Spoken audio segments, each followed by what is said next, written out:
Yo, what's up guys? So today we are gonna see, what if Yautja adopts Naruto, and train him as Predator Jinchuriki, part 1. Hope you'll enjoy this video. So before we start, go check out the author of this fanfic, Emperor92, link is in the description, and also subscribe to my channel, and like this video. Let's begin the video.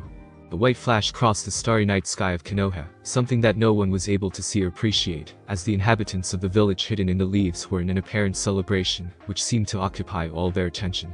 The flash was fast, but it descended deep in a forest, known in Konoha as the Forest of Death.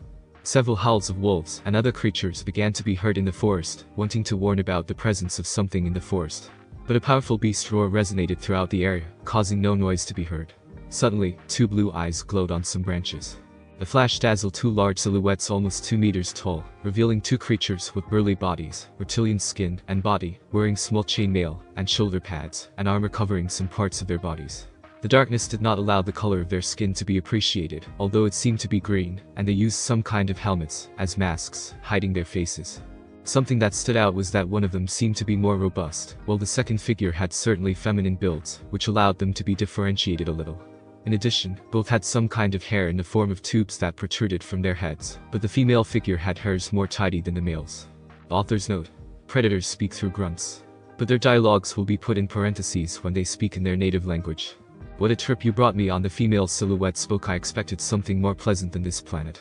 You said you wanted a rest, and that's what I gave you, responded to the male silhouette. The elders wanted us to check this region of this planet for future hunts. Apparently it is in optimal conditions despite its little technological growth. Why were the elders interested in this planet, or rather in this region? 6 years ago, specifically on this date, an unusual amount of very powerful energy was detected in this area.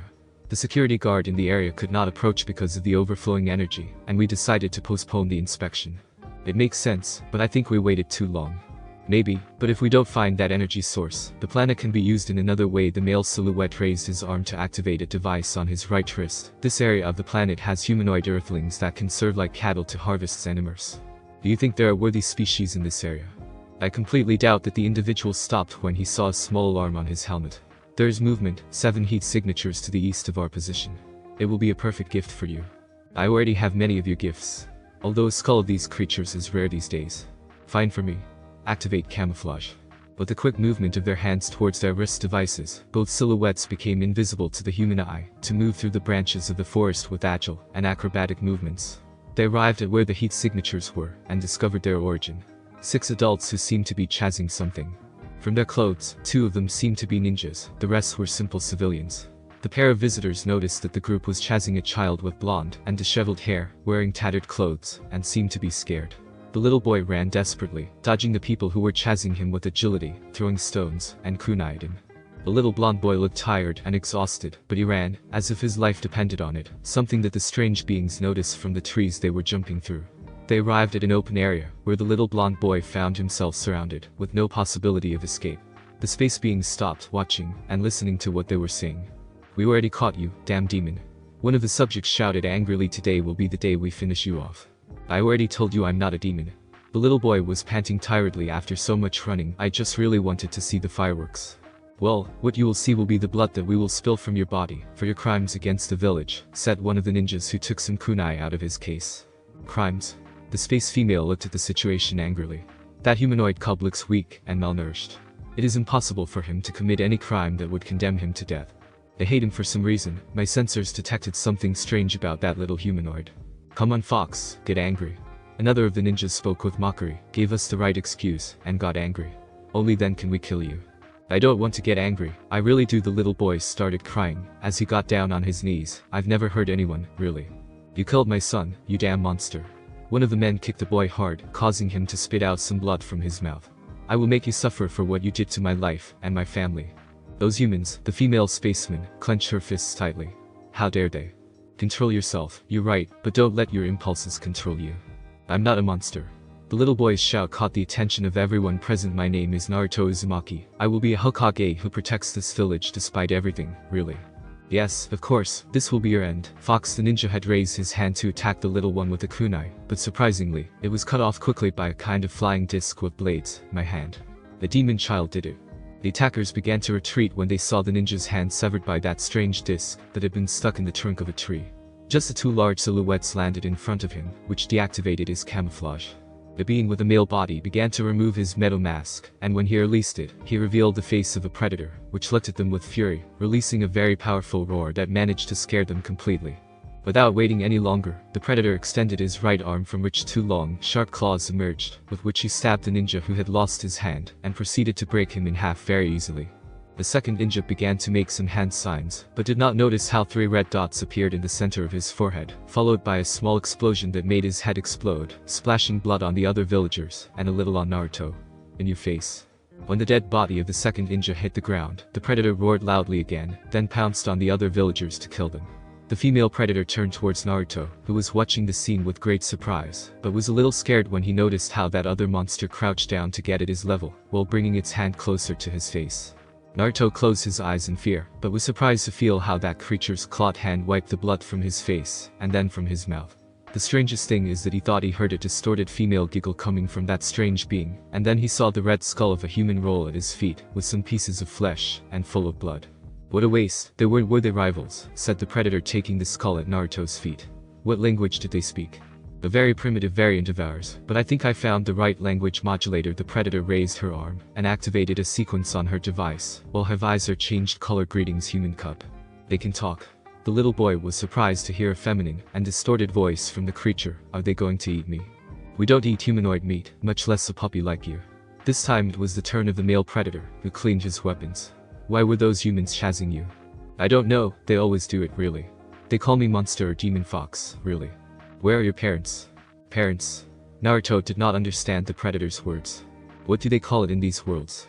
I think she is mother and father. I don't have a dad or mom, really. How have you survived all this time? Well, sometimes I go to the river to catch something, or I also look for fruit in the forest, really. But what I like the most is the Ichiraku ramen that I sometimes go to eat with grandfather Hokage, really. What's your name, puppy? My name is Naruto Uzumaki, really. And what are you? We are Yautja, a race of hunters and warriors, said the predator, putting on his helmet, then taking the corpses on the spot. We come from space, very far from this very primitive solar system. Did they come from space? Naruto was surprised and excited to hear that. Are they aliens? For us, you are the aliens. The predator cleaned the skull she had just acquired, while her partner disintegrated the corpses with a strange blue liquid that she took from a bottle. In your language, my name would be Saseki, and my partner's name would be Ryashi. Cleaning done, time to go. The predator packed his things as he walked away. Don't get into trouble, puppy. And try not to say anything about us. Hey, wait. Naruto hugged the predator's leg tightly. Can I go with you? With us? Why do you want to come with us? You're very strong, really. I want to be as strong as you, so I can become Hokage, really. And what would you do with that power? The predator crouched down to his height while looking him in the eyes. Will you perhaps take revenge on those who attacked you during this time? I would not do it. I want them to respect me, not fear me, really. But if I am stronger, I will prove to them that I am a good person, and then I will become Hokage, really. You are a very interesting pup, and you showed courage and skill in avoiding those humans, but I'm afraid that you will come with us. The predator carried Naruto to sit him in her arms. Really? Ryashi and Naruto were surprised by those words, while the blonde hugged the predator. Thank you very much, really. We cannot make such a decision without first consulting the elders. You know that won't matter once we get it. Besides, you also saw it just like me. The predator pointed to Naruto's stomach, which felt tickled with that gesture. The source of power they detected. This. I know, but the predator crossed his arms very thoughtfully, and then denied regretfully. Listen to me, puppy, training with our culture will be very difficult, and you could die trying. I will do my best, really. Naruto said excitedly. If I don't survive, then I won't be worthy of being a Hokage. I promise to become a great warrior like you, really. You have determination, that's acceptable. Ryashi couldn't help but pass his hand over Naruto's head, and then look towards the lights of the village. But you can't just leave like that. That grandfather you mentioned must know that you're leaving this planetoid. Grandpa Hokage is over there. Naruto got out of Saseki's arms, and pointed at the Hokage tower. That's his office, really. Take us, Naruto. The predator activated her camouflage, as did her partner. We will follow you from behind. Very well, follow me, really. Naruto rushed towards the village, being followed by the predators with their camouflage. In the Hokage's office, Hiruzen Sarutobi was very nervous because he had lost sight of Naruto. When he responded to the Anbu's warning of a strange object passing through the village's security barrier, he quickly mobilized tracking units to discover the origin of the event. But upon returning to the celebrations that were happening that night in the village, the last thing he knew about the little blonde in his care was that he had been chased by some villagers and 2 ninjas who intended to hurt Naruto. He was ready to punish the bullies, but he first needed to know that the little boy was safe and well, but his presence had disappeared, and that was making him nervous. "Hello Grandpa, I'm here." Naruto's cheerful voice cleared away all worries in the old Hokage. "Naruto, you had me worried." Hiruzen approached the little boy to caress his hair. "What happened to you? I told you you could see the fireworks from your apartment." "Sorry, but I really wanted to see you closer." "And what happened? Didn't the villagers or ninjas chase you?" "Yes, I was cornered in the woods, really. But my new friends took care of me and protected me." "Friends? Ninjas perhaps?" "No Grandpa, I mean them." At the moment of saying that, the predators deactivated their camouflage, surprising and shocking the old Hokage, who was on guard when he felt that force coming from them. But Naruto moved away from Hiruzen to stand next to the female predator. "Don't worry, Grandpa, they're my friends, and they said they would train me, really." "Your friends? Greetings humanoid, we will not be hostile to you." Ryashi spoke with his voice and language modulator as the puppy said. "We saved him from a group of trash that were trying to attack and kill him." "I see, from the way they speak, I know they are telling me the truth." Hiruzen gave a small bow. "What happened to his attackers?" "I took care of them and erased their existence forever." "I don't deny that they deserved a reprimand for their actions, but killing them." "We are Yautja. In our culture, attacking a puppy like Naruto is an offense that deserves death," said Saseki, stroking the hair of the little blonde boy clinging to his leg, "and he showed us spirit and determination, something worthy of a young warrior. That is why we decided to take him with us to train him in the art of our culture. If they take him, it would be far from this place, I guess. On our planet, several light years away. He will return, as a warrior. But when he told us that you were the one in charge of protecting him, we had to face it. We are not thieves, and we are not forcing anyone to follow us. Your sense of honor seems irrefutable." I admitted. Hiruzen listened attentively to the predator's words, then looked at Naruto. "Why do you want to go with them?" "Because they are very strong, really. If I want to be a good Hokage when I grow up, I must be stronger and show everyone how skilled I am. And when I come back I will show them that I am not a monster, really. You're not a monster, but I want the best for you. I'll let you go, but you must come back so you can become a ninja too." "Very well, I will be a great warrior, and the best ninja, really." "In that case, you should go get your things at your apartment, and get ready." Hiruzen stroked his hair to let the little one go.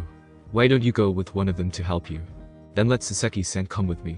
"Okay, puppy, I'll accompany you." The predator activated her camouflage again, and followed Naruto, leaving Hiruzen and Ryashi alone in the office. "He is very quiet about our presence in this place," the predator spoke, while observing the old Hokage. "I feel like I have seen him before." The Yautja are a race that remember very well their strongest warriors. Hiruzen removed his Hokage hat, and revealed behind his neck a strange mark in the form of a scar, and also the notables. "Now I remember, it was one of my superior's expeditions, approximately 35 years ago. I thought you would be dead, but seeing you, as the leader of this primitive village. I was supposed to be retired by now, but certain circumstances forced me to take up my position again." "Do those circumstances involve the puppy?" Hiruzen's silence only made the predator raise his device on his arm, showing a holographic image of Naruto. "The source of immense power that we detected in this area 6 years ago is inside that small humanoid, but it seems that now it is weaker. Due to his young age, it is not possible for him to manifest the power of the Kyuubi with full freedom. That is why I keep him safe from any threat." "Safe?" "A few moments ago his life was in danger because of his subordinates." The predator took out of his things the ninja bands of his prey, and threw them at the feet of the Hokage. "Now that I hear his words, I would feel dishonored to take the belongings, as a trophy, of beings as disgusting as those. It was a small detail that I missed.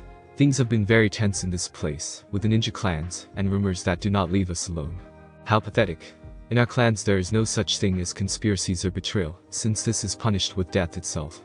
I'm considering it, but it's a big risk for the village itself. It's no excuse to neglect the little puppy." Assuming it's your responsibility, the predator activated something on his device, putting Hiruzen on alert. "The elders asked me to look for information, and if necessary, not leave any trace. And his death would be acceptable after I tell everything I discovered in this place. You can't do something like that. The Yautja are not that kind of warriors, Danzo, and I sacrificed a lot on that occasion, and I can't let you break that mutual effort." Hiruzen quickly took out a small device from his desk, and it turned into a double-ended metal spear. "Tell me what I should do to make you forgive Konoha. I don't need anything from you, but the puppy does deserve it." The predator lowered his device with some annoyance. "He should know what's inside. On our planet he will be trained without discrimination or fear. He will become a powerful Yautja like no other. I don't like that idea very much, but I guess I can't help it anymore." Hiruzen put away his spear, and walked to his desk. But despite everything, he is a human, and a ninja. He must return so that he can continue his career, and his life on Earth. 6 years is the minimum period you need to become a full warrior. "Very well." Hiruzen raised his hand with the predator, who returned the handshake. Please do what I could not do with you. It is an oath that will not be broken. An hour later, Naruto arrived at the forest in the company of Saseki, who looked upset by the poor conditions in which Naruto had been living all his life. But she was very surprised by how, despite that, he always seemed to be positive and full of energy, especially for the opportunity that had been given to him. Upon arriving at the meeting place, Hiruzen and Ryashi were already waiting for them. As they approached, the Predator activated a sequence on his arm device, and above them, a spaceship was revealed which was deactivating its camouflage, leaving Naruto very surprised by how big and incredible it seemed. "It's time to go, puppy," Ryashi said, as a hatch on the ship opened for boarding. "I hope you haven't forgotten anything." "I brought everything I could, including some jars of instant ramen." Really, the blonde showed his food reserves proudly in his backpack. "Naruto, before you go, I want to give you something." The Hokage knelt down beside Naruto and handed him a bag full of scrolls. "On your journey, you must study everything about your ninja roots. Take good care of yourself, and don't give up in the face of any adversity." "I promise, Grandpa, I won't give up." Really, Naruto hugged the old Hokage, and then approached the predators. "I'm ready, really. You better be a puppy." Ryashi boarded the ship, giving the Hokage a last look, who said goodbye with a slight gesture. "It's time to go." Naruto. Saseki caressed Naruto's hair and led him to the spaceship while he said goodbye to the Hokage. The ship closed its hatch and slowly began to rise above the forest, then activated its camouflage and disappeared from view, along with a quick white flash like that of a shooting star. Hiruzen could only return to the village, while hoping that the path Naruto took would be the best one for him. From the ship, Naruto was being invaded by emotion, nerves, and fear, as he saw how he was moving away from the forest, then from his village, then from the continent, and finally from his planet. The last thing he appreciated was outer space, full of stars, and the dark infinity. "Take a seat." Naruto. Saseki approached him to a metal seat right next to her at the front of the ship. "We will make the space jump, and you must be seated." "Surprise, pup." Naruto's small babbling only made the predator laugh, "and this is just a small part of what awaits you." "How big is space?" "As much as you can't imagine, and we will show you the best we can in 6 years. So get ready, Naruto." "I'm ready to be a warrior, really." With those last words, the Predator activated some buttons on its dashboard, and the ship released a great white flash to propel itself and disappear in the infinite brilliance of the stars. Naruto's journey had begun. The 6 years had passed, and Hiruzen Sarutobi had marked them day after day, waiting for the little blonde-haired boy who was supposed to be in his care. He was worried, but in his youth he had known a little of the culture of the Yautja, and he knew that they were honorable creatures, and that they fulfilled to the letter his words and oaths. At night he returned to celebrate the anniversary of the defeat of the fearsome nine-tailed fox that had attacked the village, taking with it the lives of valuable ninjas and the 4th Hokage's family. Many had been excited and happy to realize that the demon child they hated and feared so much had disappeared. Only a very few, who got to know that little boy, truly missed him, and many others, who wanted his power, had strived to find him to claim his power. Only the Hokage knew his current whereabouts, and he eagerly awaited the return of the blonde boy. But his worry disappeared when he saw a green flash in the sky that quickly descended into the forbidden forest. He quickly mobilized to the area, but he did so alone, asking the Anbu not to follow him, and checking that no one else sent by Danzo followed him. Upon reaching the area, he only saw what looked like a kind of open metal cabin, which gave off a kind of steam. In addition, it was noted that the strange contraption was the size of 2 people. "It's been a long time." Grandfather Hokage, the voice of a young man, surprised Hiruzen. The years did weigh on him. "Naruto." The old Hokage looked around looking for the origin of that voice. "Where are you, boy?" "In front of you, grandfather." Saying that, Naruto deactivated his camouflage to reveal his appearance. At first glance, he looked very tall, almost over 5 feet tall. The little light that the capsule behind him gave off allowed us to appreciate his dark tanned skin, and his hair was a little long, tousled, but ashy, as if he had always been exposed to the heat of the sun alone. His clothes only consisted of a light breastplate that only covered his chest and shoulders, thick gray leather pants with metal knee pads, and side protectors, while under his breastplate, he only wore a light metal chainmail shirt. In his arms were the technological instruments of the Yautja, and on his waist were some small skulls and claws of the creatures he had married. There were several cut marks, burns, signs of a warrior, and on his back there was a kind of light metal backpack.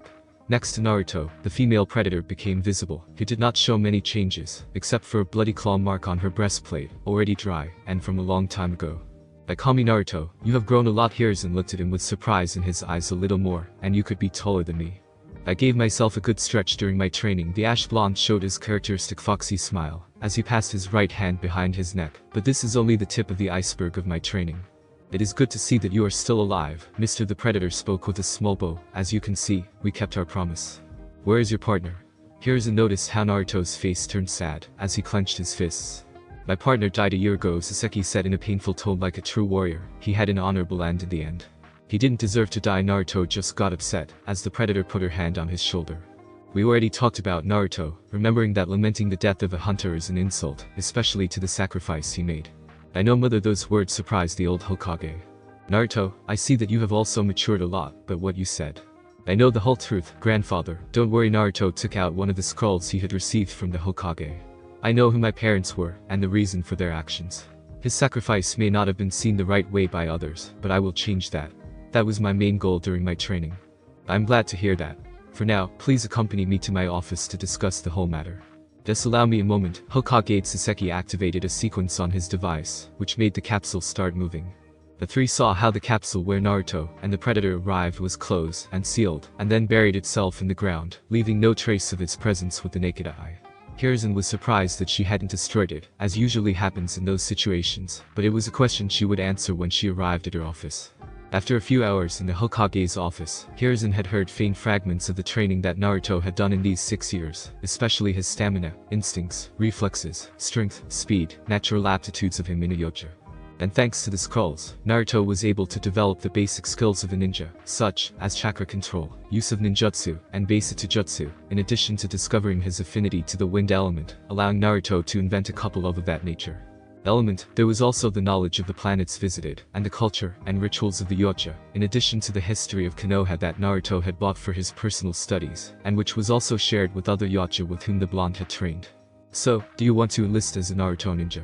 Affirmative, Grandpa. I must mingle with the people for the mission assigned to us. Mission? The blonde's words surprised the Hokage, until the Predator placed a holographic device on Hiruzen's desk. The elders have sent us not only so that Naruto can continue his human life, but they trust him to fulfill a mission that involves the Yautja. Saying this, the hologram showed 3 predators wearing savage armor, and with red symbols that they seemed to represent danger. 3 fugitive bad Sangri escaped to this sector a few months ago, carrying dangerous level 3, and 4 stolen weapons, as well as samples of xenomorph eggs. I thought there were no more xenomorph samples that could be transported to other planets.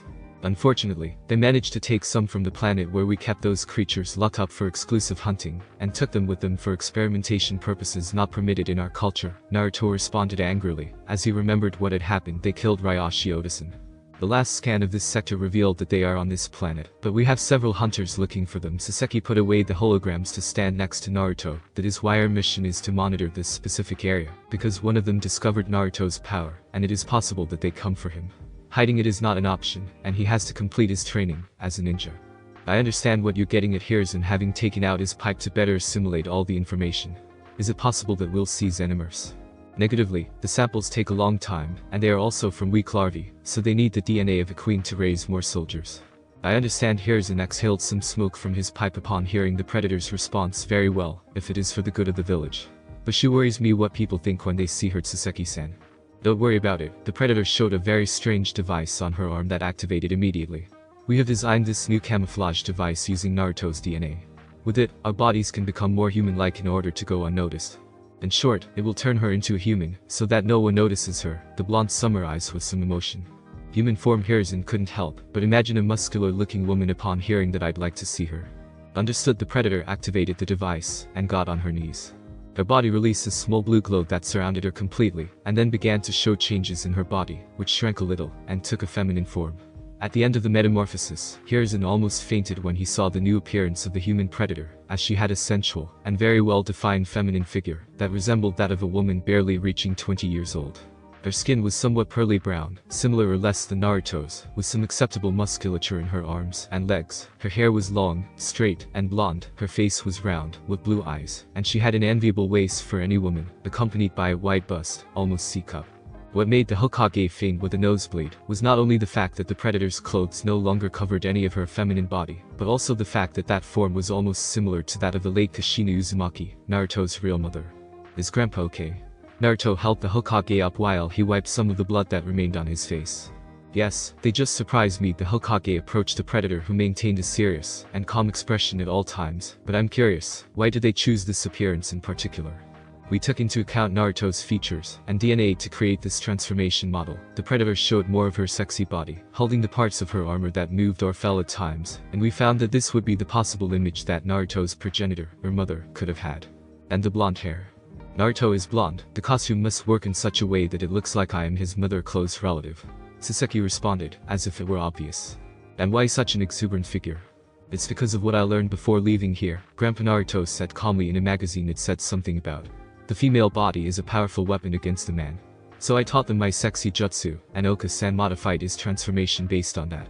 I see Hiruzen smiled a little, as he noticed that the blonde's joking and innocent side was still alive within him. In any case, they will need new clothes for their stay here, ones that fit their weapons and equipment.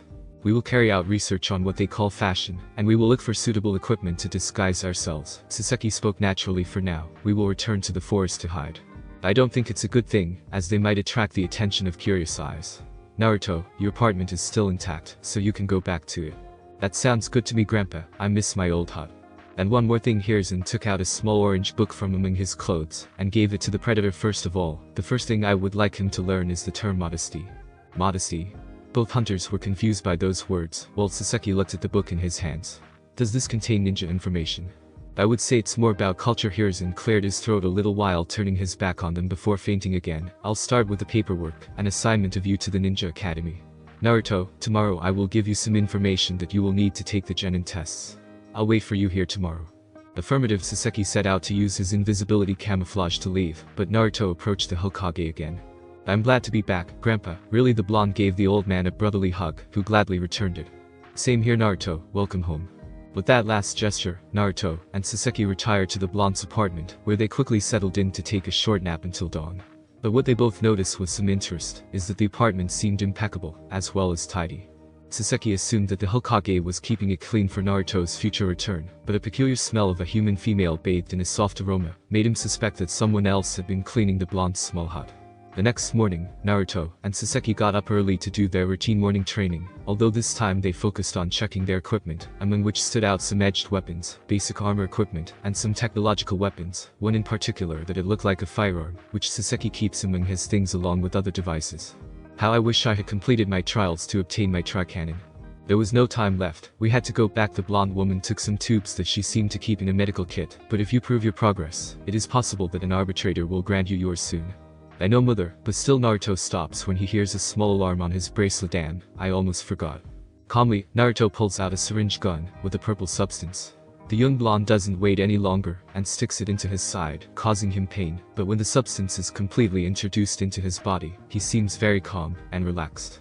Before they could continue the conversation, someone knocked on the apartment door, alerting the two blondes, but Saseki heard the Hokage's voice, so he decided to open it. But next to him, there was a woman with a strange white mask with 3 lines. Red, and with long purple hair, wearing uniform-type clothes in gray tones, and with a simple katana on his back. Good morning, Naruto and Saseki-san. I'm glad to see that you settled in without any problem. Hiruzen entered the apartment with the woman. I'm impressed by how quickly you cleaned. We didn't do it, it was already like that when we arrived. I thought you had cleaned it, Grandpa. That's strange, the Hokage responded to the young blonde's words. It smells like lavender and a little cinnamon, said the masked woman. Excuse me for asking, Hokage, but she... Yes, I apologize. Hiruzen pointed to the girl who quickly bowed. She is Yugao Yuzuki. She is one of my best Ambu ninjas, the elite of Konoha, and the most trusted. I spoke to her last night and told her everything related to you. I see. Saseki looked at her with doubt until he activated his bracelet. Calm breathing and focused attitude, essential aspects in an elite warrior. She will help you with any details or questions, so that you do not have problems mixing with the people of the village, in case I cannot help you. I hope we can get along well. I will help you, as much as I can. The woman tilted her head, and then looked at Naruto. The last time I saw you, you were a very naughty child, Naruto-kun. I think I remember you. The blonde looked at her with surprise, until he was impressed when the girl took off her mask. I remember. When I was 5 years old, you bought me a chiraku ramen for my birthday. I'm glad you remember me. The girl smiled at him, and then put on a sad expression. I'm sorry. That day you left, I was out of the village on a mission. When I heard that you had been attacked and disappeared, I got very angry, and I don't hold any grudge or hatred for that, Yugao-san. I thank you for taking care of me in the past. Naruto raised his fist towards the girl, as a sign of greeting. I hope we can work well together. I hope so, Naruto-kun. The girl's words stopped when a small flash dazzled her a little. But what?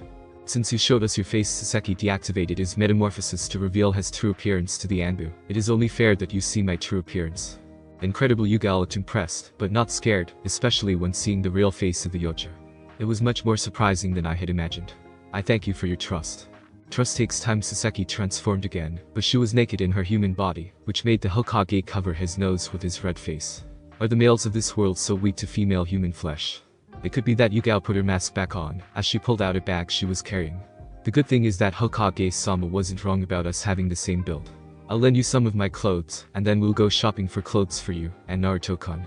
But I like my hunting clothes, they are my symbol to my people. You don't have to change everything. Naruto hears and recovered a little to approach the blonde. Yugao will help you prepare a new outfit, and other things you will need. Tomorrow I will take you to the academy to take the ninja evaluations. Sounds good to me, so let's go for it, really.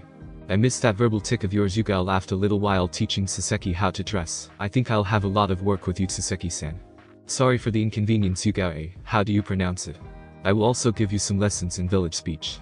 A few minutes later, Hiruzen returned to his office to arrange Naruto's enrollment paperwork and Saseki's inclusion in the ninja squad after Yugao evaluated his skills. In the village, Yugao went out in the company of her two protégés. He now wore better, more suitable clothes. Naruto wore an orange vest with horizontal black stripes without sleeves, and a blue collar that he kept open, while underneath he wore his light but resistant chainmail, and black ninja sandals, and on the back of his belt was his spear stored in its reduced size. Saseki, on the other hand, her blonde hair was tied in a high ponytail at Yugao's suggestion, and on her shoulders and arms, she used parts of her armor as protection, as well as on her legs, as a skirt. When they went outside, Saseki put on what looked like large black metallic glasses, but she explained that it was an improved version of her Yautja mask and visor, designed to be used with her human body. This thing called underwear is something strange, although I admit that it feels comfortable to wear it, Saseki said, looking at the back of his legs. I didn't know that it covered vital parts like the heart or the tailbone. Well, they don't protect against weapons or attacks, but it makes one feel more comfortable when fighting. Yugao spoke a little nervously without her mask. Besides, men see a woman as weak as she shows herself vulnerable. I see. Saseki seems to engrave everything on his bracelet just like Naruto. I must also admit that some of his weapons are a bit primitive, but they are well made with the materials at his disposal. In training camp number 14 we can put them to the test with mine, but if you like we can eat something before that. I would like to try Ichiraku's ramen again. Naruto spoke. I seriously missed its flavor. What did you eat before, Naruto-kun? Well, the meat of the beasts he hunted, like the wild mutts. Naruto listed seriously. Their fur is good when you explore cold planets, and their meat was hard and full of proteins, although not at all juicy since they were pure muscle. I see you are very well trained. Yugao was impressed with that explanation. Are there no vegetables in space? Well, there is the planet of the Wolvine, which has very sweet and sour fruits, some even dangerous for the Yautja. We used to exchange fruits for technology, protection or support. Among the Yautja, eating only meat was common, but little by little our diets changed due to the constant travel between planets and galaxies, continued Saseki. But how humans mixed meat, vegetables, and spices in those ramen that Naruto had brought with him made us very curious. Then, tasting a freshly made ramen will impress you, Saseki-san. The three arrived at the ramen restaurant, where they were greeted by Am and her father, Mr. Tucci. It took a while for the owners of the restaurant to recognize the little hyperactive blonde boy who had disappeared, leaving Tucci very impressed, and Am completely amazed with a big blush on her face at the athletic figure of the boy who was younger than him by a few years. Between memories, made-up stories of a training trip, and some brief lessons to the disguised Yautja on how to use chopsticks to eat ramen, which she declared was a dish worthy of a powerful warrior, the afternoon passed quickly. Near sunset, Naruto was heading to his apartment after exploring a bit of the village without being seen by others, carrying with him the clothes he had bought for himself and his adoptive mother. He would have liked to see how his mother performed in the Yugao tests, but he had to prepare some of his equipment for tomorrow, and he also wanted to take a bath, because among the things he missed from his planet were the refreshing baths, which they didn't compare to the colder not-so-clean baths in the swamps or rivers of the planets they visited. Although his highly trained sense of smell could already handle his own natural smell, he felt that those around him couldn't stand it at all. He arrived at his apartment, but saw the silhouette of someone standing at the entrance, as if debating whether to enter or not. This feminine-looking silhouette, a little shorter than Naruto, was none other than the heiress of the Hyuga clan, Hinata Hyuga, a girl with blue Heim-style hair and pearl eyes, wearing blue ninja pants, and a simple white sweater that had her dog's insignia on her shoulder. The girl looked at the door of the apartment with many doubts in her head. She asked herself the reason for coming to this same place for almost 6 years, in a long and desperate wait. As a child, she used to come to see a little boy her age, with messy blonde hair, who had saved her from some bullies, although he had received a bad beating. But she still defended her, and even though they were little, in her heart she knew what had happened, and what that feeling meant. She was in love with her hero. But her shyness never allowed her to thank that boy for having protected her, and her suffering increased when she discovered that that boy had disappeared. Apparently, one day after the usual anniversary celebration of the nine-tailed fox's death, no one in the village had known about the whereabouts of that boy. Even those of his clan had been searching for him without any success. The little girl's heart broke when she heard how some adult ninjas declared him lost or dead, as if his existence was worthless. But she knew that he was still alive, somewhere. Her whole being screamed that that boy would return. So she promised herself to wait for his return, and what better way to keep her home clean in his absence. Every afternoon after finishing her training, she went to that boy's house and took care of cleaning his apartment, dusting, changing the sheets and curtains, sweeping, and mopping the floor. But, above all, she trained herself on how to eliminate her shyness, because she wanted to thank him and give him the welcome he deserved. But that specific day, after waiting for 6 years, she felt that her efforts were in vain. Tomorrow would be the start of her life as a Konoha ninja, which would prevent her from fulfilling her wish. What if he didn't come back? What if all her effort was in vain? All her physical and emotional training had been in vain. Her heart felt squeezed by the thought of those words, which sadly became a reality. "Excuse me," Naruto approached the girl from behind. "What are you doing here?" "Hi." Hinata jumped in surprise when she heard a male voice behind her. Well, were you looking for someone?" Naruto looked with doubt at the girl who seemed very familiar to him. "You seem familiar to me." "Well, what happens?" Hinata saw who was behind her, being surprised to see who it was. "Naruto-kun. Do we know each other?" The blonde approached the girl's face, which seemed to intensify her blush due to the proximity of the completely changed boy. "You seem familiar to me." Well, Hinata closed her eyes for a moment, then remembered that she had promised herself to be braver and stronger when the boy returned. My name is Hinata Hyuga." "Hinata?" The blonde continued to observe her, and then calmly approached the door. "I feel like I know you, but okay. Do you want to come in? I'll see what I can offer you." "Thank you." They entered the apartment, although this time it seemed strange to her, since she had always entered, but this time it felt different. "Well, I apologize if I can't offer you something, but I have to take a bath." The blonde began to take off his shirt naturally, greatly surprising the girl. "But first, what were you doing outside my house?" Well, Hinata looked away, trying to control her nerves. "The truth is. So you were the one who came here all the time?" Saseki's presence surprised Hinata, while Naruto was surprised to see her so early. "What are you doing here, mother? I thought you were with Yugao-san training." "Mother?" Hinata was surprised to discover that. "We finished early. It wasn't difficult," mentioned the woman who was beginning to take off her clothes. "Anyway, I'll take a shower in the refreshing shower." "Hey, I got here first. I wanted to use it earlier. I have superiority in rank, so I decided." Saseki was already taking off his blouse, making Hinata even more embarrassed. "Excuse me." Hinata managed to speak out loud, being seen by both blondes. Well. By the way, who is she, and what is she doing here?" Saseki asked doubtfully. The awkward silence between the three of them in the apartment didn't compare to the awkward moment Hinata suffered after that. The blue-haired girl couldn't explain how she went from being outside the door of that house, then in the living room, to ending up inside the bathroom with a towel covering her young, but appreciable body, while Naruto calmly washed his body. And Saseki was lying in the bathtub with her body completely under the water very calmly. "This full-body bath thing is the best." "Yugao-san wasn't lying," said Saseki with his eyes closed, running his hands over his arms. "I wanted to be in the bathtub first." Naruto complained regretfully, as he looked at Hinata, who was covering herself with great shame. "But why do I still feel like I know you?" "Naruto, she smells like that thing called lavender," Saseki said, looking at her, as he leaned on the edge of the bathtub. "She must have been the one who came to the apartment to clean it." "That's true." "Well, that's right." The girl was sitting on a bathroom stool with great sadness. "I came every day for when you came back. You're a great friend." Hinata. Naruto stood up completely naked, while bowing. "Thank you very much, Hinata." "It's not necessary." Hinata covered her face, completely blushing, while pointing out the blonde's carelessness. "Ha. Oh, of course, the modesty and shame." The blonde took the towel and covered his private parts. "I'm sorry, where he lived before it wasn't strange to share bathrooms. Although there were no hot tubs like these." "Naruto-kun, if I can ask." The blue eye regained her sanity to see the woman who was looking at her seriously. "Where have you been? People said you had disappeared or died." "You see, about that." Naruto saw that his adoptive mother denied his idea. "I was traveling. My mother took me away to train me, and after many years, I returned." I see. The girl relaxed with that response while gently passing a towel over her legs. "Hinata-san, I ask you not to reveal this to other people." Saseki spoke, standing up in the bathtub. "No one should know about our return." "Yeah, don't worry, My name is Saseki Uzumaki. I'm Naruto's mother, in case you needed to know. I promise not to reveal it to anyone." "That sounds good to me, so please help me." The woman approached Hinata with a sponge in her hand. "Where we lived before, we only immersed ourselves in the water, but I would like to learn how to take a bath correctly. Could you help me?" With a big blush on her cheeks, and after asking Naruto to leave the bathroom, Hinata accepted the woman's strange proposal. After that, the girl began to listen to Naruto a little, while Hinata refreshed the blonde warrior's memory about how they met many years ago, which made Naruto understand those vague memories he had of when he had helped a girl. Of some bullies. Understanding what she had said, and what she was trying to do in these years by keeping her home clean, Naruto offered to help her with whatever she asked, as a way to return the favor done, which made Hinata surprised, and happy inside, for a chance to get close to the blonde. Night came, and Hinata retired, knowing that tomorrow Naruto would enter the ninja academy, where she could see him again. It wasn't the reunion she had hoped to have, but she wasn't complaining about what she had experienced and seen in that moment, especially with Naruto, which made her cheeks heat up excessively. Once the girl left, Saseki looked at her with great doubt, and then saw something on her bracelet. That human female seems attracted to you, Saseki spoke with surprise.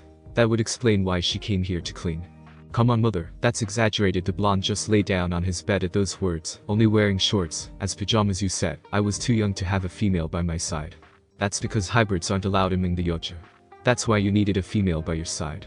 Saseki was now wearing a small tank top and mini shorts as pajamas. As she lay down next to Naruto, this little one, she could be a great female for you. You can tell she's loyal. Well, father always said that a female should only be loyal to one male, but it's still too early for that, don't you think? You never know when you might die on a hunt, that's what Ryoshi said. What you can do is offer him some offering from a hunt, or missions, as they are known in this world. So you claim it as yours before others do. It's still very early. The blonde looked at the moon from his window with a nostalgic smile. I think I miss the 2 purple moons of the Yautja planet. Still, this little moon is nice. It's better to sleep, tomorrow you'll have a hard day. I know mother, rest. Rest too, puppy. Saseki gave Naruto a small kiss on the forehead, and then accompanied him to sleep, knowing that tomorrow would be very busy. His new life in Konoha had begun. That Monday morning, Hinata prepared herself with a spark in her eyes that her father and sister had never seen, even though she knew that there was no reason for that joy, since losing her place, as heir, should be enough cause for her spears to drop by soil. But that didn't matter to Hinata at the moment, because in her mind there was only the image of the young blonde man who had returned to her life, and who apparently would stay forever. Those tortuous 6 years of waiting had been worth it, and she now set out to improve every aspect of her life for him, and that included her attitude and her shyness. It would be difficult, but she would make every effort to prove to him that she was capable of walking beside her. He arrived at the academy, took his place, and saw the same routine as every day, some talking, others distracted, some quieter, but the girls were the most scandalous, who only wanted the attention of the last Uchiha in the village, but he didn't seem interested in her attention, although it clearly boosted his ego. She did not understand what was so special about that boy. His talent and ability was only overshadowed by his seriousness and his bad gestures towards others, which reminded her of most of the members of her clan, so she avoided him at all costs. At that, Iruka Yamino, the sensei in charge of her class, entered. Good morning everyone. Today the Genin promotion tests will be held, the sensei said calmly, but before that, the Hokage will introduce us to a student who came here to take the same test as you. Thank you. Iruka Hokage hears and appeared in the classroom, and then looked at the door. You can come in now, Naruto. Besides Hinata, only a few managed to remember that name, such as Kiba Inizuka, Choji Akamichi, and Shikamaru Nar, but the rest could only remember that the boy's name had been pronounced when his disappearance had been declared. But everyone was attentive, and some girls could not hide their impression when they saw the young blonde who was only slightly taller than them, as well as having a more robust and worked body. Hinata noticed how some girls were more than impressed when they saw that boy, which bothered her, something she had never experienced in a long time. For those who have any doubts, Naruto was out of the village for family reasons, but he has completed his educational training like all of you. The Hokage spoke. Therefore, in the following tests, he will not be given any exclusivity. He will have the same opportunity as you. Welcome Naruto, you can sit wherever you like. Thank you Iruka-san. The blonde bowed to the sensei and the Hokage, and continued to look for an available spot. Excuse me, Hinata-san, may I? Here Class sure. The girl blushed when the blonde recognized her immediately, and asked her to sit next to him. Thank you, you're the only one I recognized here. He noticed that it was Hinata's thought, who couldn't hide the blush on her cheeks. Everyone was watching Naruto, although many did not want to give credit to his physique, as they did not believe that he would achieve much in the evaluations. But his thoughts were depressed thanks to their results, because regarding the knowledge exams, although it was not the highest grade, he left many below, including the girls. In the Taijutsu and Shuriken throwing demonstrations he was equally exceptional, defeating 2 of his opponents with ease with quick movements. And submission holds that with great application of force would have caused broken arms and legs. As for throwing shuriken, although Naruto preferred Yautja weapons, he quickly adapted to kunai and shuriken, managing not only to hit all the targets, but also to demonstrate great strength when throwing the weapons, and creating large holes in the targets. The last thing was the chakra implementation tests, which might seem like a big challenge for Naruto. But the scrolls taken on his journey allowed him to learn the basics of chakra, such as its distribution and correct use, especially as he had large reserves thanks to the Biju within him, but the use of his chakra was not necessary at this time. The last test, a clone, was simple for the blonde warrior, but he wanted to learn a specific one that he discovered in his scrolls called Shadow Clone, but its information was not available in the scrolls, so, finishing the tests, I would ask the Hokage for information, so I could learn from him. Very good Naruto, that concludes most of the tests. The only thing missing is a transformation. Jutsu Iruka spoke in front of him with some chunin supporting the tests. Understood, can I become someone here or whoever I want? Surprised as Naruto spoke to one of the sensei named Mizuki. The blonde smiled with some confidence, as he concentrated on transformation jutsu. A small cloud of smoke covered the blonde, which revealed Naruto himself when it cleared, but now he had a female body that looked like a perfect female version of himself, but with a physique that was more than enviable. Several of the boys present, including the last Uchiha, along with the sensei of the test, were stunned by the transformation. Once it was proven that it was approved, Naruto returned to normal. What was that, Naruto? Iruka asked, very surprised, and a little angry.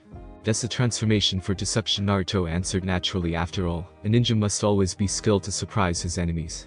Well, that's true, Iruka could only deny seriously, but laughing inside at the joke that concludes your tests, Naruto. Thank you, Iruka-sen. As expected, Naruto passed his tests with ease, to a certain point achieving an honorable mention. When the blonde was preparing to leave to celebrate his graduation with his mother, Mizuki stopped him, congratulating him on how he had performed in the tests, as well as offering him a quick promotion to the Chunin rank, if he was willing to pass a special ninja test for him. Naruto did not know that this ninja wanted to take advantage of the ignorance of the newcomer to blame him for the theft of a powerful scroll, while he escaped with it. And it was a shame for Mizuki, who had tried to deceive a young warrior who was able to see through the poor lies and deceptions of that man with ease, so he went to report him to the Hokage with his Yautja mother. That night, Mizuki waits deep in the forest for Naruto to arrive, while preparing to attack him treacherously. Then, the blonde appears, carrying the scroll in his hands. Good job, Naruto, I knew you were the one for this test. Thank you, Mizuki-san. Now how will I be promoted to Chunin? First, give me the scroll to check if it is legitimate.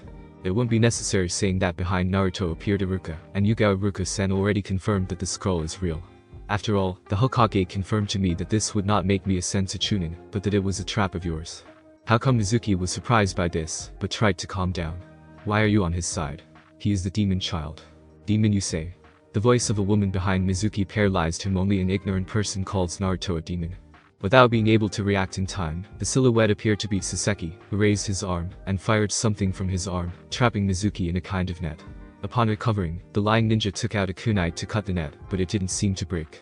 Let me clarify something for you, Mizuki. I know very well the role I have. As a Jinchuriki, Naruto approached along with the adults present, and only those who do not know the truth call me a demon.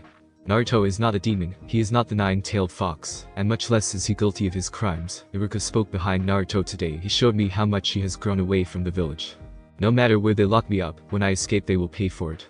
I see you don't understand the gravity of your situation. Saseki activated something in his bracelet, which caused the network to slowly begin to compress. What is this? Mizuki pressed his kunai hard on the net, but the only thing he achieved was that his weapon broke due to the pressure. Mizuki, tell us who you work for, Yuga said, crouching down to his height. Who ordered you to steal the scroll? You won't get anything from me. Mizuki shouted furiously, trying to get out of the trap. They can't do this to me. Maybe you need a little more pressure. The blonde ninja pressed her bracelet again, causing the net to immobilize Mizuki due to the pressure. Mizuki, don't make this more difficult, Iruka spoke, trying to convince his former partner, who ordered you to steal the scroll. You don't understand, Iruka. If I tell them, he'll kill me. No one is more fearsome than him. I don't know who you're talking about, but I'm sure it's not beyond me. Saying this, Saseki deactivated his human transformation again, revealing his Yautja form, impressing Iruka, who had heard the story of Naruto's journey, but causing fear to Mizuki. A monster.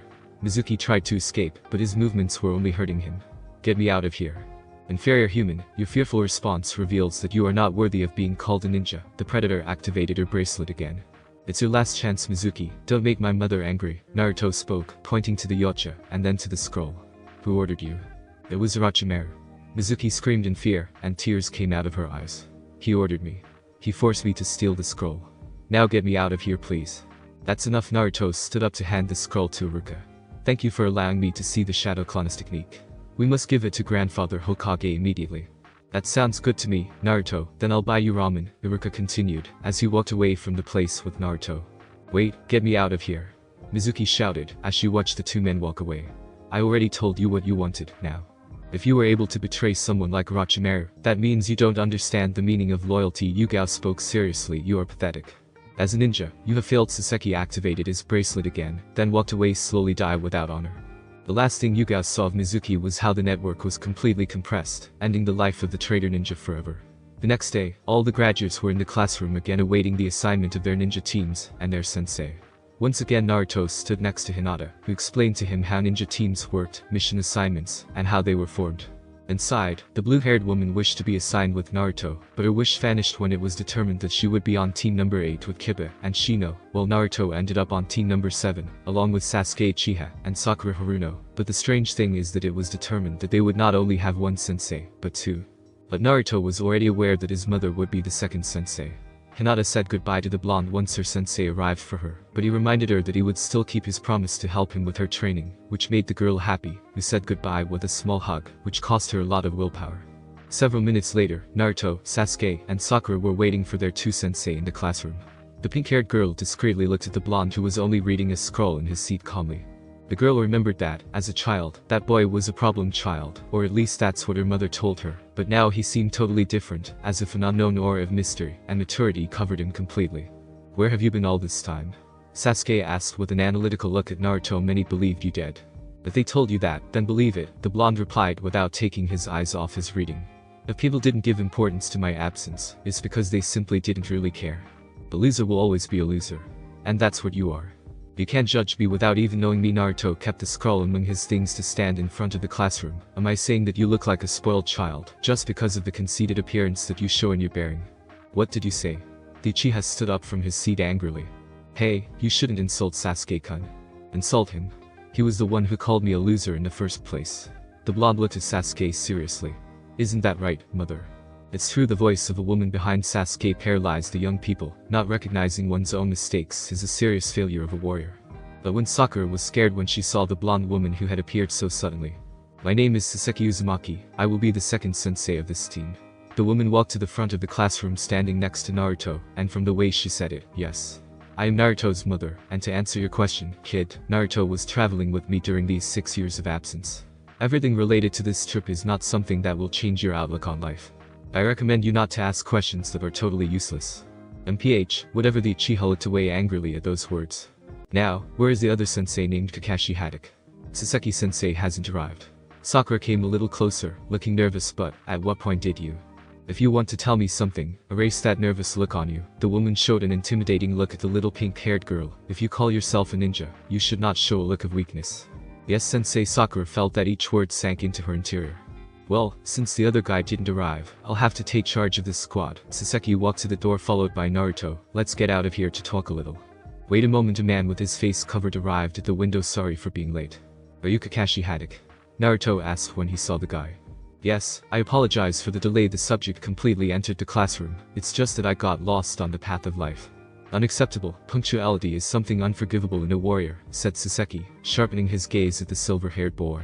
If you are going to take charge of these young people, either improve your punctuality or let them die. Your absence, as a sensei in their team, could cost them their lives. Yes, I understand. Kakashi looked down, not knowing how to respond to those words. As I was saying, let's get out of here. The blonde woman left the classroom with Naruto, leaving the other three in an awkward silence that gave them no choice but to follow them. A few seconds later, everyone was standing on the roof of the academy so they could get to know each other a little better. Well, if we are going to be a team, the ideal would be to get to know each other a little better, Kakashi expressed alongside Saseki. So, how about we make a short presentation about ourselves? Could you give us an example? Asked Sakura, sitting on some steps next to Sasuke and Naruto. Well, let's see. The silver-haired man looked at the sky with boredom. My name is Kakashi Haddock. My likes and dislikes, I don't think you're interested, and right now I don't have any specific goals in life. But, he didn't tell us anything. You're not looking at it from the right point of view, grilled Saseki said seriously. We're just forming this team, but you shouldn't let your guard down and reveal too much information if you don't fully trust people. Then there is no point in introducing ourselves if we are not going to reveal anything about ourselves, Sasuke said angrily. It doesn't have to be completely true information. For example, the blonde took a step forward while she took something out of her things. My name is Saseki Uzumaki. I come from a tribe very far from this village. I don't have specific hobbies, other than hard training and constant preparation for combat. I dislike dishonor in combat and betrayal, as well as dry food. My only goal for the future is to get a title deserved for my hard work. I'm sure you'll get it, Mother said to the younger blonde while raising his thumb. Now it's my turn. My name is Naruto Uzumaki. I share the same taste with my mother for hard training and recognition in my tribe where I was raised in the last 6 years. I must admit that I have a taste for meat, especially if I get it by hunting, but what I missed the most when I returned was ramen, so I'm glad that Ichiraku's is still here. Well, that's a good introduction. Who's next? Let's finish this. The Uchiha responded to the silver-haired man's question. My name is Sasuke Uchiha. I don't like many things in particular, other than training and tomatoes. I dislike many things, such as people who are annoying or who presume something they are not. Be careful, don't bite your tongue, Naruto snorted mockingly. What I have is not a dream, but a mission. To catch someone and make them pay for their crimes. If you don't set your goals well, they will become empty and meaningless, Saseki exclaimed, much to Sasuke's annoyance. I'm still going, Sakura said to ease the tension of the moment. My name is Sakura Haruno, and well, my dreams are rather my wish at every moment. The girl looked at the Uchiha without much discretion with slight giggles on her face, and my dream in the future would be Hiei. The girl's excited cry stopped abruptly when a metal spear flew past her face, stabbing into the bench she was sitting on. Sakura saw that the blonde-haired woman had thrown her weapon at her, with an angry expression on her face. Little girl, I'm going to ignore what you just did, and ask you if the woman approached to take her weapon, and stare at the girl. What is your purpose in becoming a ninja? If you lie to me, it will cost you dearly. I just wanted. The pink-haired girl felt a great fear invade her body, which prevented her from saying any words. I don't think it's necessary to intimidate him so much. Saseki and Kakashi approached in defense of the girl, who seemed to be on the verge of tears. I will not allow weaklings in this group. Saseki put away his spear to return to his place. Although I must say, the life that awaits them will be hard, and we need to see if they are ready for that responsibility. Tomorrow at 8 AM we will meet at training ground number 7 for a ninja approval test. If they fail, they will return to the academy. No problem, I'll be there on time, Naruto said seriously. And don't eat anything for breakfast, or you might throw up. Kakashi finished, as he disappeared in a cloud of smoke. Perfect, with an empty stomach it will be much better, and quite a challenge, really, said Naruto, as he began to leave. Will you also give us a test, mother? You already know my tests, but they don't. Pointed to the two young men who were looking at them in bewilderment. If they pass Kakashi's challenge, they will have to face mine if they want me to train them. Good luck. Without waiting for another comment or objection, Naruto and his mother disappeared with a great leap towards the ground. That afternoon, Naruto met with Hinata, who told him what he had shared with his team, which caught the blonde's attention because of his specialty with tracking. After that, the blonde showed her a few of his throwing weapons, while she told him a little about the training she used to do in the place where she had been, leaving the blue-haired girl very impressed. Night came, and Naruto accompanied the girl to her home, who felt very moved by this gesture, to which the girl hugged him again, although the idea of giving her a goodbye kiss had crossed her mind, but it was too much for her still. The blonde, after finishing his homework, headed to his apartment with some excitement for tomorrow's test.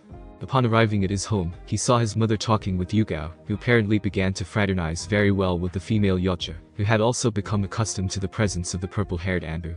The night passed quickly, and the morning, as always routine for the mother and her hunter son, was simple and calm, although the disguised blonde had gotten up even earlier, preparing her tests for the other two young people, in order to measure their potential, although he felt some annoyance for the pink-haired girl, who made him feel an aura of weakness. They arrived at the place 30 minutes early, so the blonde began to do some stretches, until the alarm on his bracelet rang again, so he proceeded to take another injection from his medical kit, while the blonde woman left the room. Forrest shaking his hands with satisfaction. You were right, mother, the air here is pure, and I haven't looked tired or fatigued. The blonde looked at his bracelet while activating a counting sequence again. Do you think I don't need the medicine anymore? You shouldn't take too much confidence until your treatment is ready. Saseki put on his dark glasses, which seemed to activate. I think the primary scan is almost ready. I just hope we can leave the village soon. Do you think they are close? I don't know, but the xenomorph DNA signature has already been ruled out, which means that they have not found bodies or are analyzing the humans of this planet. Good morning. Sakura's voice was heard behind the two blondes. I see you got up early. Naturally, punctuality is essential. Saseki deactivated his sunglasses to watch the girl arrive, and behind her was Sasuke. All that's missing is for Kakashi to arrive. I'm here now. The aforementioned appeared in a cloud of smoke. In fact, I arrived long before Naruto and Saseki-san. That's a lie, Naruto interrupted calmly. When we arrived, we did a reconnaissance of the area, and there was no one in this place. I see. Kakashi felt trapped, so he laughed nervously. Anyway, let's start the test. What will it consist of? It's simple. Sakura. Kakashi took out 2 bells which he rang, and then placed them on his waist. They will have a time limit to take the bells from me. Whoever achieves it will become a ninja. But there are only 2 bells. Sasuke spoke seriously. Does that mean that one of us will not pass this test? That's right, let's see what you can achieve. Use whatever technique or method you require, let's see what you can do. Before he could continue, Naruto threw a few kunai at the silver-haired boy who dodged them with ease. But that action didn't allow him to see how Naruto passed by him at high speed, while raising what looked like a metal spear similar to Saseki.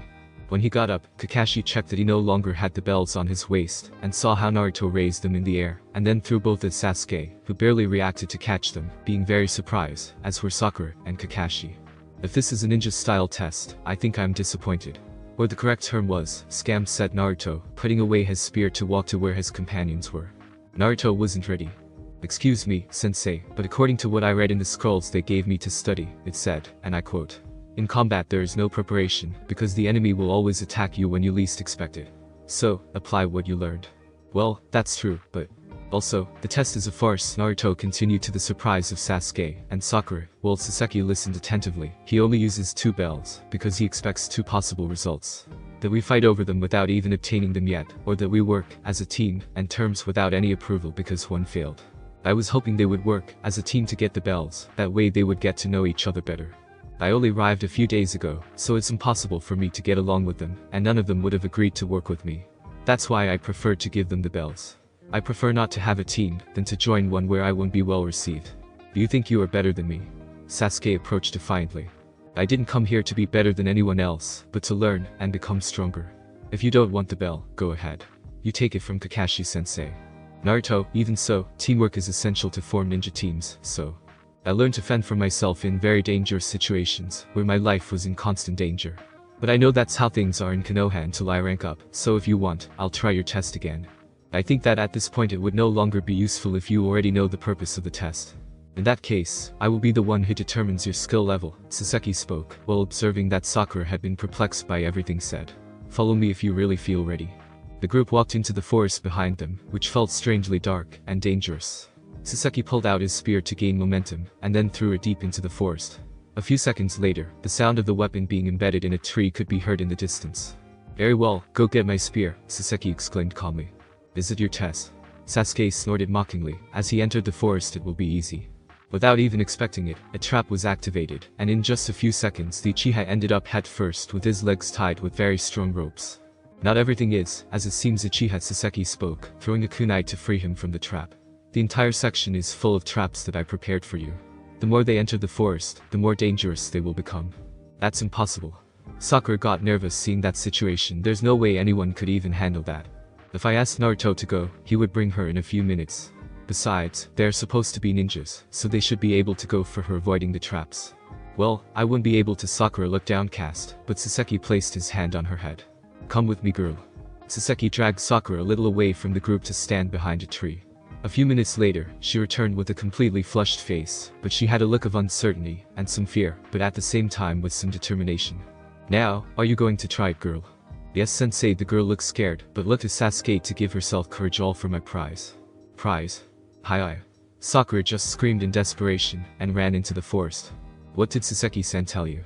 Kakashi asked a little doubtfully, as he heard some moans from the girl coming from the forest.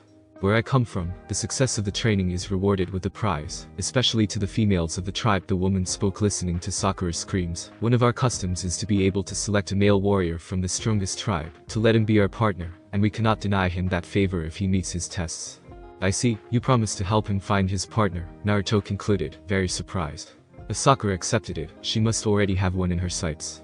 As for you, Sasuke, the woman pointed to the Uchiha, who was doubtful about what she could offer him. From what I investigated, you seek to be stronger to defeat a strong enemy. What would you say if my training gave you the strength and mentality of a true warrior? Try it. Sasuke crossed his arms, not believing what he was saying. Okay, the blonde looked around, and then at her son Naruto. That tree. That mother tree. The blonde pointed calmly. That tree, Naruto. The blonde just made a bored gesture, and walked over to the tree under the expectant gaze of Kakashi and Sasuke.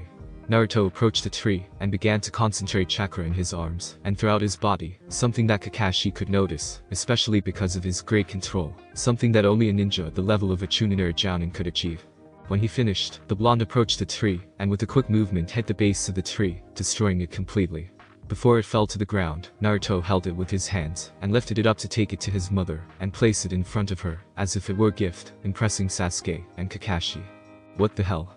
While Naruto practiced the use of chakra correctly, he also trained his strength and physical endurance, allowing him to perform feats like this, and much more. Saseki commented, as he raised his fist to destroy a part of the trunk with a punch, and this is the result of our training.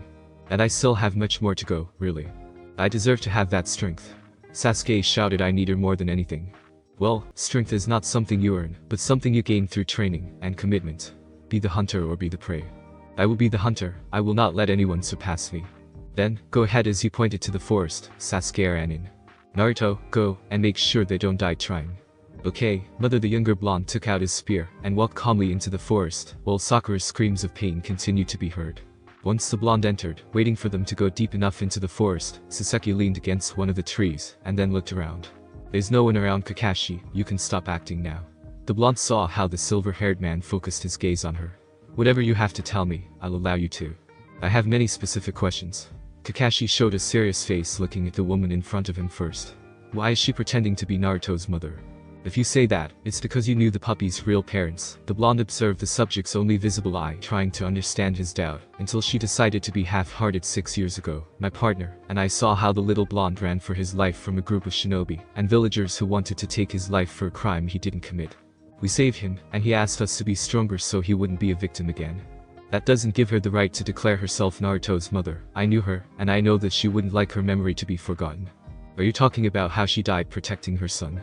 Those words surprised the silver-haired boy. I know from the events that occurred 12 years ago. But your concern is not necessary, because I do not intend to take the place of his mother in the blonde's feelings.